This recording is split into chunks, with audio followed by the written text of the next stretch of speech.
I don't know what the emotion is, but I'm happy, definitely grateful. It might very well be the best solution, but it certainly wasn't the quickest solution.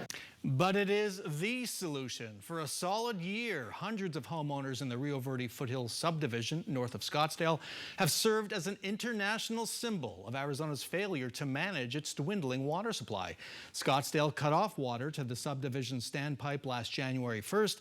Since then, Foothills residents have been living largely off bottled water and borrowed time.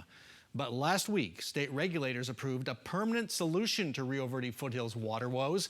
Construction can now start on a new water pipeline to the desert community, built by a private water company.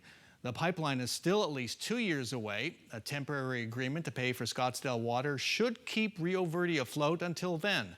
But as Governor Katie Hobbs, lawmakers from both sides of the aisle, and water experts have warned us, there are more Rio Verdes in Arizona, subdivisions whose water supply is vanishing. So what's to be done? Our next guest has the answers. Tom Buschatzke is director of Arizona's Department of Water Resources and the point man for negotiations with western states over Colorado River water. Welcome back to Square Off, sir. Thanks, Brahm. Good to be here. Let's start by giving viewers some context for where Arizona is at now, and I want to play a soundbite from the last time you were on the show. It was April 2022, and you delivered a pretty grim assessment of the West's water shortage at that time. Let's listen.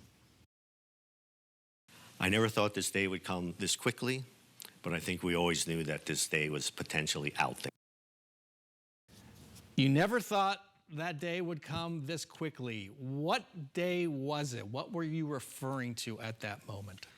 Well, I was referring to projections by the United States Bureau of Reclamation that our water supply could be significantly cut off because of low reservoir levels in Lake Powell and Lake Mead.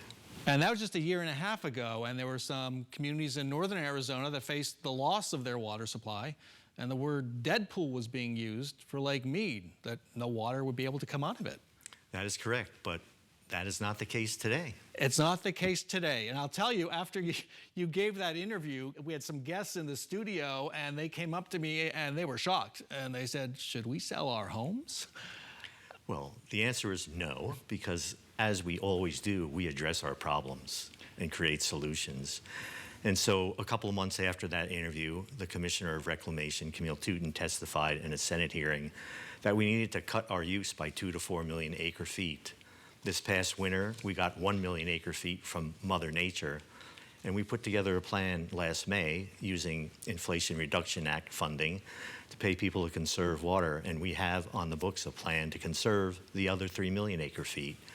So a little help from Mother Nature, but mostly the ingenuity of our people, our water users, and their willingness to keep their water in Lake Mead.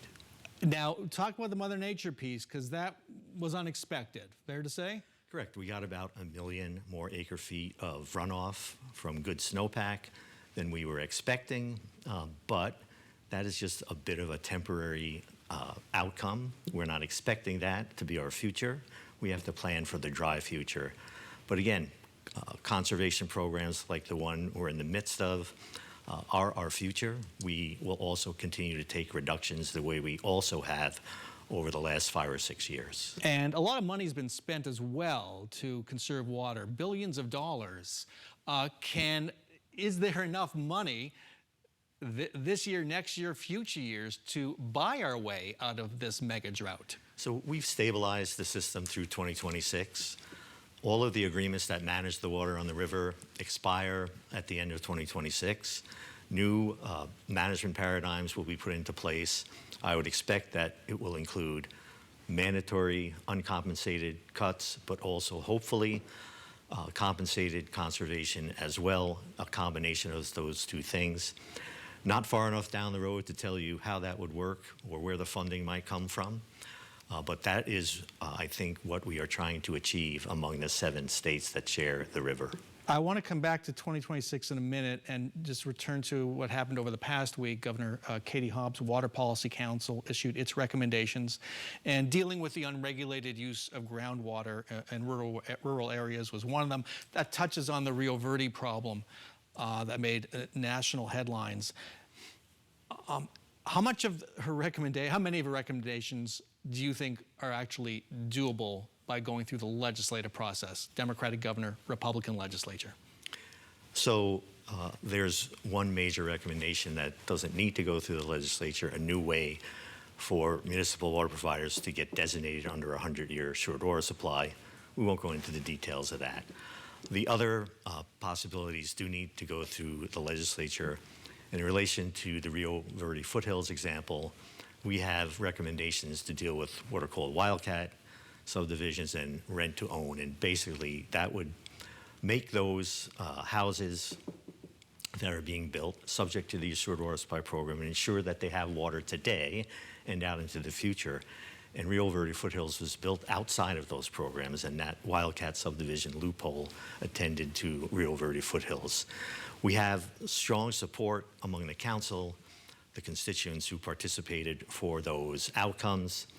Hopefully that strong support and the compromises that occurred in the council will continue as we put the devil in the details on the legislation itself, and that's kind of how the legislative process works, right? Constituent support, compromise, get those things through the legislature. But if they don't get through the legislature, could you or the governor take action, in the governor's case, executive action, to put some regulation in place that might regulate groundwater use and ward off any future Rio Verdes? So for groundwater use outside our populated active management areas, there is another rural groundwater management framework proposal. That proposal also would need legislative action. That proposal was put forth because the local area folks, the water users, the citizens, the elected officials, wanted a new tool, tools different than the existing tools that I have today. Tools that are more flexible, tools that would be more appropriate for the specific conditions in a specific groundwater basin in kind of rural Arizona. So I always have the option to assess against the statutory process to create an active management area or an irrigation non-expansion area. I would like to see how this plays out because I think this new tool is a better tool because it is more flexible and does have more local input, but that is always in my hip pocket. You could take action to regulate the usage in those Correct. areas. There's a lot of statutory requirements that we have to go through public hearings, but there are tools in place. One of the big changes over the past year has been the West and Arizona's water shortage is now out in the open for everyone to see. The media coverage, I know, has been annoying, aggravating for many people, perhaps including yourself. One of the council members said, one bad headline affects all of Arizona. Rio Verde gave off plenty of bad headlines. We were very transparent and have historically been transparent about our water challenges and facing them. And it serves, again, as a catalyst to make change because change is hard.